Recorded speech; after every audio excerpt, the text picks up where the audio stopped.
Et depuis 1994, et ce n'est pas la faute de la France, pardon de le dire dans des termes aussi crus, vous n'avez pas été capable de restaurer la souveraineté. Lorsqu'en France, il y a plusieurs années maintenant, lors des années Chirac, il y a eu un scandale sur des électeurs décédés qu'on a fait voter, on ne parlait pas de compromis à la française. Et c'est bien comme ça. Mais il ne faut pas tout confondre. Non, Parce que, non, mais ce n'est pas une position de la France. Le président de la République démocratique du Congo, Félix Tshisekedi, a recadré violemment Emmanuel Macron et il a livré un discours qui a laissé le président français sans voix. Et si tu veux le découvrir, regarde ça. Tout d'abord, je t'explique le contexte. Emmanuel Macron, président de la République française, a fait une tournée express en Afrique. Cette tournée s'est terminée en République démocratique du Congo. Et lors d'une conférence de presse, Emmanuel Macron a lancé des hostilités face à Félix Tshisekedi, le président congolais. Je suis prêt à ouvrir tous les dossiers de l'histoire. Je l'ai fait avec le Rwanda. Si c'est le souhait du président Tshisekedi, je suis totalement favorable à ce qu'il y ait une commission d'historiens qui puisse assigner les responsabilités aux uns et aux autres. Vous avez rappelé une page sombre de l'histoire de la région. La France a assumé d'ouvrir tous ses livres et de la faire écrire par des historiens de manière totalement indépendante. Je pense que vous avez fait un raccourci qui, lui, n'a rien d'historique ni de juste entre le rôle qu'a pu jouer la France et la situation dramatique que j'évoquais et la guerre, la deuxième guerre avec les millions de morts dans votre pays dont je rappelais la gravité. Donc je récuse le raccourci que vous avez fait et la responsabilité qu'on pourrait assigner à la France parce que je suis pour la vérité, mais toute la vérité, je ne suis pas pour prendre tous les fardeaux. J'essaie de prendre les miens et c'est déjà bien. Donc oui pour une commission d'historiens pour faire ce travail s'il vous semble utile au président et donner les faits. Ensuite, soyons clairs, quelle est la situation depuis 1994 ? Plusieurs pays de la sous-région, il n'y en a pas qu'un, plusieurs, sont rentrés dans votre pays et plusieurs groupes rebelles y ont prospéré, captant d'ailleurs beaucoup de richesses minières économiques qui devraient revenir à votre peuple. Et depuis 1994, et ce n'est pas la faute de la France, pardon de le dire dans des termes aussi crus, vous n'avez pas été capable de restaurer la souveraineté, ni militaire, ni sécuritaire, ni administrative de votre pays. C'est aussi une réalité. Il ne faut pas chercher des coupables à l'extérieur de cette affaire. Et donc, on en est dans cette situation qui a conduit à des drames absolus, à cette deuxième guerre, à des millions de morts, qu'on ne doit pas oublier, à la nécessité aussi, ce qui est une responsabilité qui doit se faire ici, ce n'est pas la France ou d'autres de le faire, de mettre en place une vraie justice, une justice transitionnelle, qui est la clé pour que celles et ceux qui parfois ont tué soient jugés. Et parfois, ils évoluent encore, ils sont là, ils sont encore avec des responsabilités. Comment voulez-vous qu'il y ait une paix durable et de la confiance dans un pays quand la justice n'est pas passée ? Ne demandez pas, n'accusez pas la France pour quelque chose qui dépend de vous, là.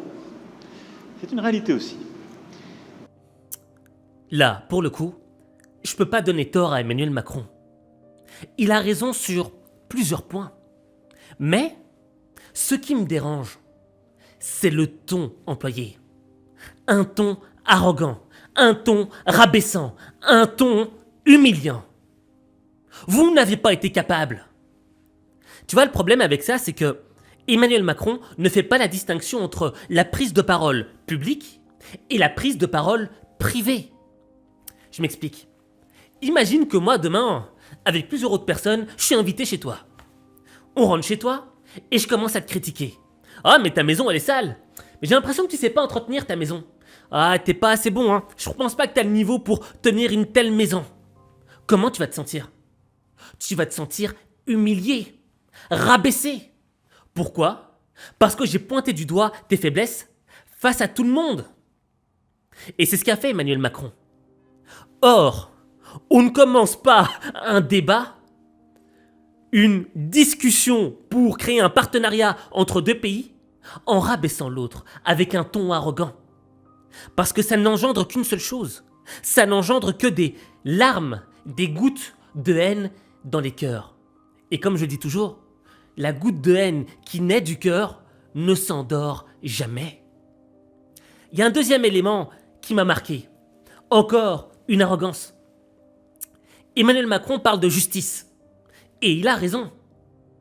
Un pays qui marche, un pays dans lequel on a confiance en l'État, en le pouvoir, c'est un pays où la justice marche, où la justice est égale pour tous. C'est logique. Mais, tu vois, avec ce ton un petit peu paternaliste envers le président africain, il oublie de faire son propre bilan de conscience. Est-ce que t'as pas été choqué par l'affaire Pierre Palmade ? Pierre Palmade, cet homme, cet acteur, issu du monde des artistes, etc., qui était pété de drogue, et qui a pris la route, et qui a tué un enfant, qui a détruit la vie d'un autre enfant de 6 ans, en lui détruisant sa mâchoire, sa vie est foutue pour toujours, et un père qui est entre la vie et la mort, et une mère qui a perdu son enfant, qui ne vivra plus jamais de la même manière sa vie. Cet homme-là, je l'ai appris, n'ira pas en prison. En tout cas, pas pour l'instant. Il se fait soigner en prison, comme si c'était lui la victime. Or, moi, c'est une affaire qui me choque. Parce que il y a d'autres affaires où il y a des victimes qui se sont protégées de leur bourreau et qui risquent, elles, la prison. Et donc, je suis d'accord avec le discours d'Emmanuel Macron. Parce que lorsque je regarde le peuple français qui voit ce genre d'affaires, il a tendance à remettre en doute la clarté de son gouvernement.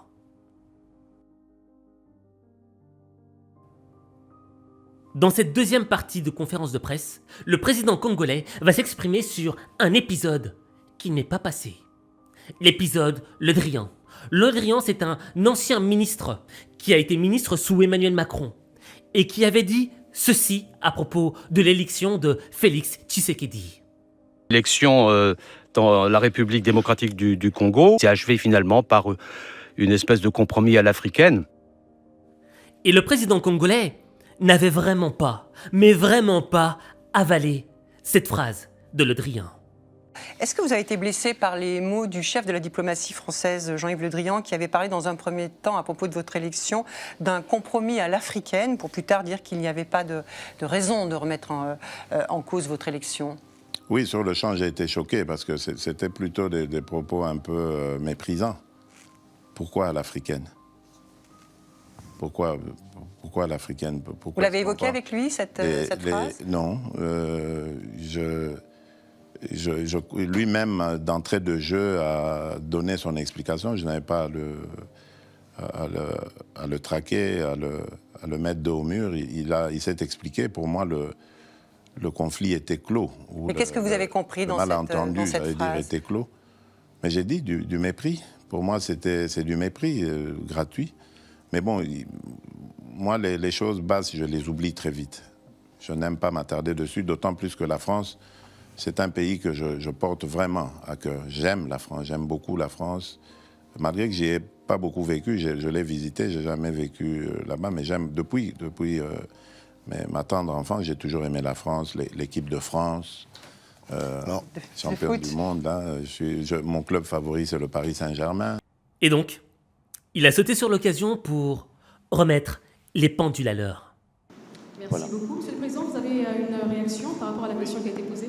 Oui, je voulais réagir par rapport à cette question sur le compromis à l'africaine, enfin ce petit commentaire, pour dire que, voyez-vous, madame, c'est justement ça qui doit changer dans nos rapports avec la France en particulier, mais l'Europe en général, l'Occident. Votre façon de voir les choses lorsqu'elles se passent en Afrique. Quand il y a des irrégularités aux élections américaines, on ne parle pas de compromis à l'américaine. Lorsqu'en France, il y a plusieurs années maintenant, lors des années Chirac, il y a eu un scandale sur des électeurs décédés qu'on a fait voter, on ne parlait pas de compromis à la française. Je crois qu'il doit y avoir du respect dans la considération que nous avons les uns envers les autres. Nous n'avons aucunement l'intention de galvauder l'opinion de nos électeurs. le processus électoral est entamé, nous avons tiré suffisamment la sonnette d'alarme pour dire que s'il y a risque de dérapage, ce n'est pas à cause des autorités du pays ni des responsables de la CENI, c'est simplement dû au fait que nous sommes un pays agressé par le Rwanda, l'agression à laquelle d'ailleurs a fait suite un déplacement massif de population, d'électeurs, qui pouvaient être en ce moment en train d'être enrôlés, mais qui malheureusement ne peuvent pas à cause du fait qu'ils sont loin de leur base. Et à cause de cela, nous risquons de prendre du retard dans l'enrôlement.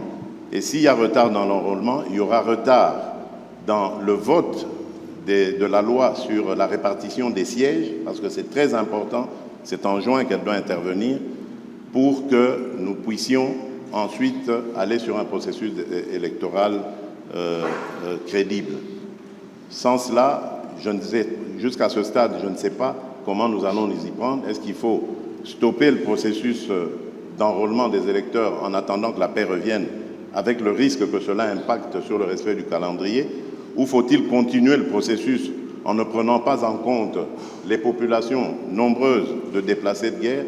C'est ça qui peut poser problème. Et si demain, nous allons aux élections dans des conditions difficiles, vous parlerez de compromis à l'africaine, alors qu'aujourd'hui, ces mêmes Africains sont en train d'attirer votre attention sur cette ignoble et injuste agression due au fait du Rwanda et demandons même des sanctions, personne n'en parle. Voilà ce que je voulais apporter comme précision pour dire, ça aussi, ça doit changer dans la manière de coopérer avec la France et l'Europe. Regardez-nous autrement, en nous respectant, en nous considérant comme de vrais partenaires, et non pas toujours avec un regard paternaliste, avec l'idée de toujours savoir ce qu'il faut pour nous, et non pas pour...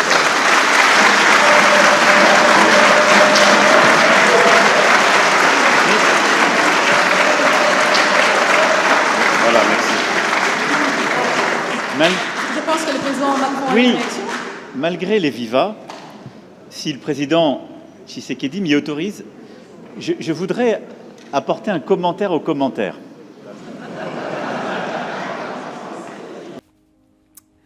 Ça, c'est du Macron. Rajouter un commentaire au commentaire. Enfin bref, j'ai envie de revoir ce passage.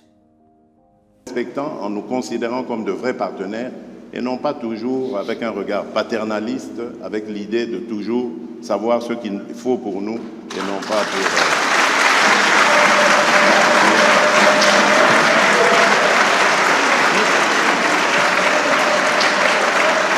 Voilà, merci. Je pense que le président Macron a Oui, une réaction. malgré les vivas, si le président Tshisekedi m'y autorise, je voudrais apporter un commentaire au commentaire. Tu vois, le président Tshisekedi, il a un discours qui, selon moi, est rempli de vérité à partir du moment où il te dit « Arrêtez votre paternalisme, arrêtez de nous montrer du doigt constamment, regardez-vous vous-même, vous aussi vous avez des défauts ».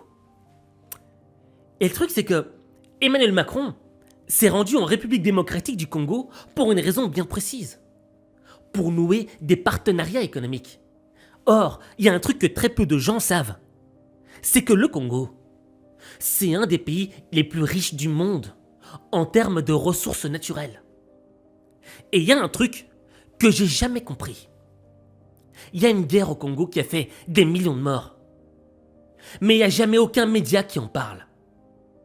Et j'ai jamais vraiment compris pourquoi. Et j'ai une théorie dans ma tête, peut-être qu'elle est fausse, mais j'aimerais que tu me confirmes, me corriges en commentaire. Moi j'ai l'impression qu'on a envie de laisser la RDC dans le chaos total. Que ce soit un pays brouillé, un pays dans lequel on ne puisse pas développer le plein potentiel. Pourquoi ? Pour pouvoir revenir à la fin, quand les institutions étatiques sont vraiment faiblardes, et dire « Ok, on va être là, on va vous aider, et on va exploiter toutes vos ressources naturelles. » Enfin bref, je ne sais pas, mais c'est un sentiment que j'ai. Et ce qui m'a marqué dans ce discours de Félix, du président Félix Tshisekedi, je ne me permettrai pas, c'est cette notion de respect mutuel.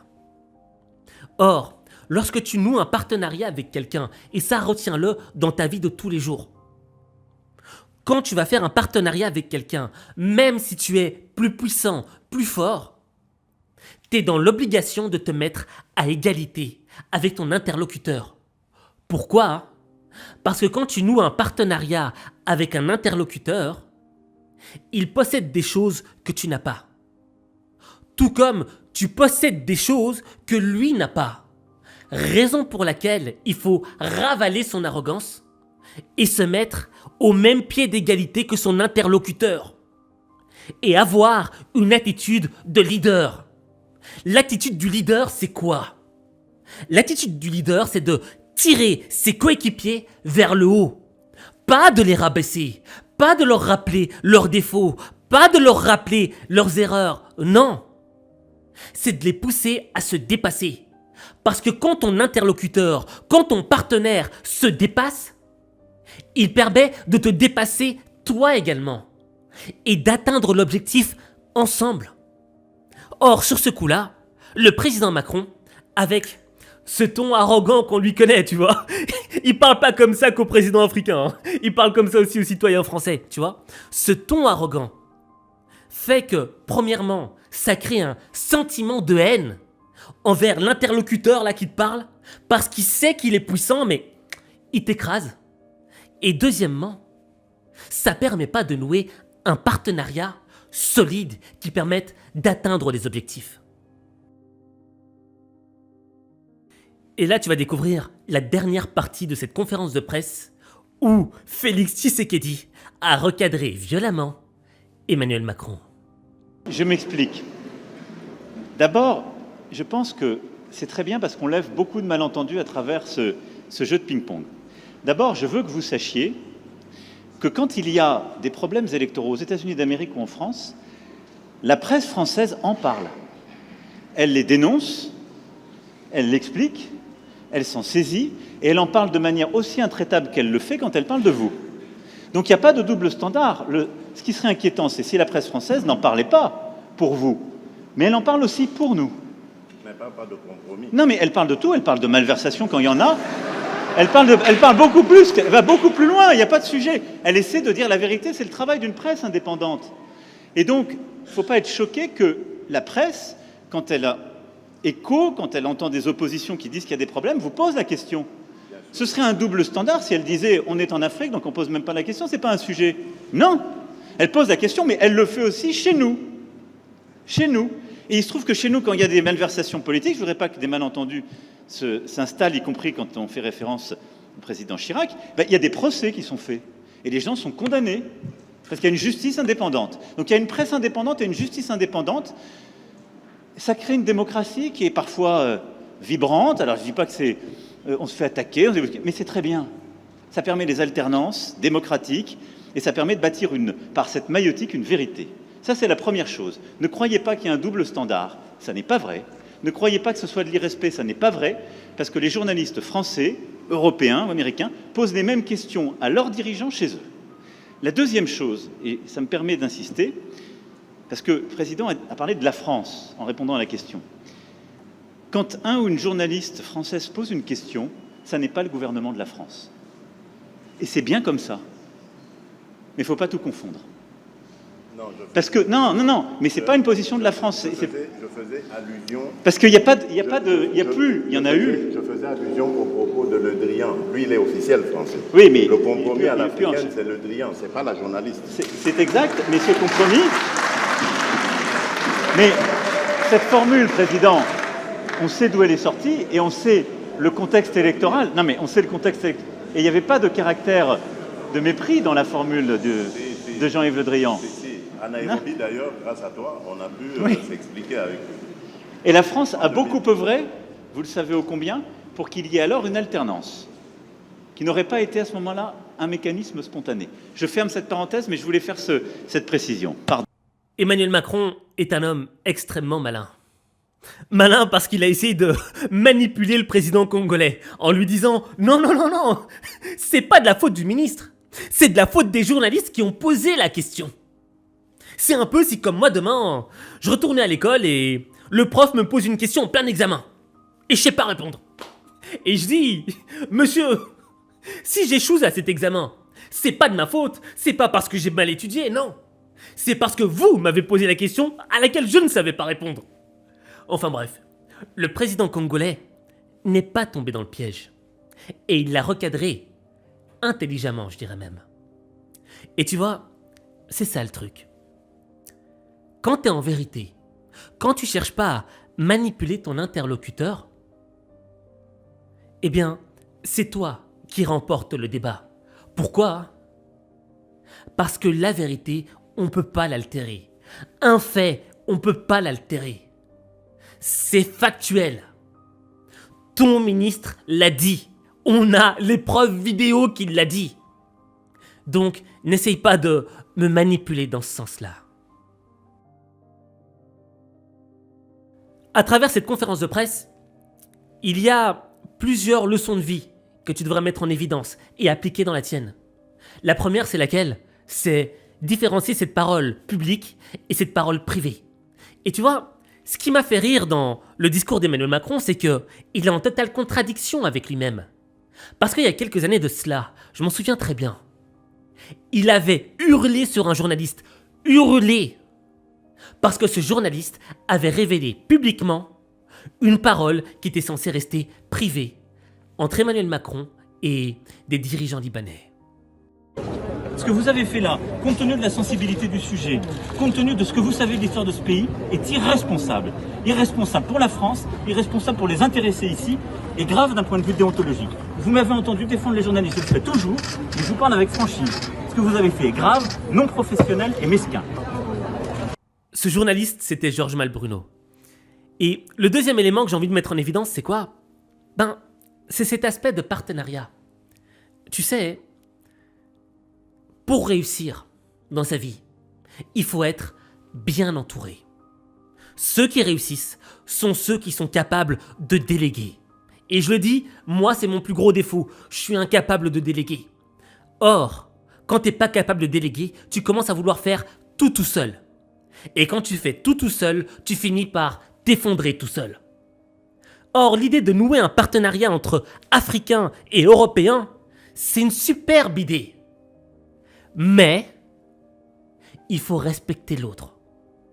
Et ça me rappelle encore ce discours du président ghanéen qui avait dit la même chose à Emmanuel Macron. Donc, quand vous regardez cela et que vous regardez aussi l'histoire qui s'est déroulée entre l'Afrique et l'Europe, c'est une relation naturelle et une alliance naturelle, mais une relation qui doit être différente de la relation que nous avons eue précédemment. Pourquoi est-ce que je dis ça ? Cette relation a enrichi l'Europe, mais n'a pas enrichi l'Afrique. Nous devons donc changer cette dynamique. Et nous pouvons le faire qu'en prenant les mesures appropriées pour notre avenir.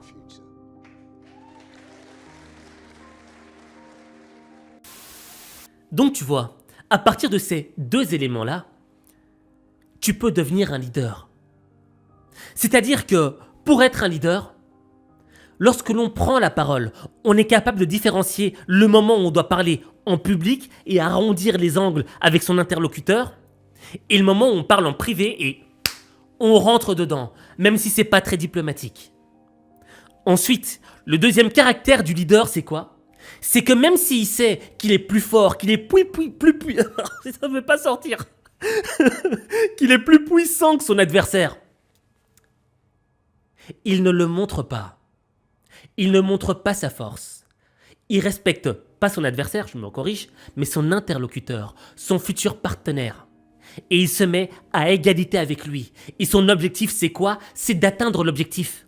Mais pour atteindre l'objectif, il a besoin d'avoir un partenaire solide. Et donc, au lieu de le rabaisser et d'être arrogant avec lui, il va le tirer vers le haut. Quand tu comprendras ça et que tu appliqueras ces éléments-là dans ta vie, tu transformeras ta vie. Mais ta vie, il n'y a que toi qui peux la transformer. il n'y a que toi. J'aimerais te poser une question extrêmement importante. Tout d'abord, j'aimerais que tu me dises qu'est-ce que tu penses de l'attitude d'Emmanuel Macron. Écris-le-moi en commentaire. Ensuite, je voudrais que tu me dises qu'est-ce que tu penses du continent africain. Penses-tu que le continent africain sera capable de développer son potentiel? Penses-tu que le continent africain aura sur la scène internationale le respect qu'il est censé mériter? Dis-moi tout cela en commentaire, j'ai hâte de te lire et peut-être que, en fonction de ce que tu auras écrit, j'en ferai une vidéo.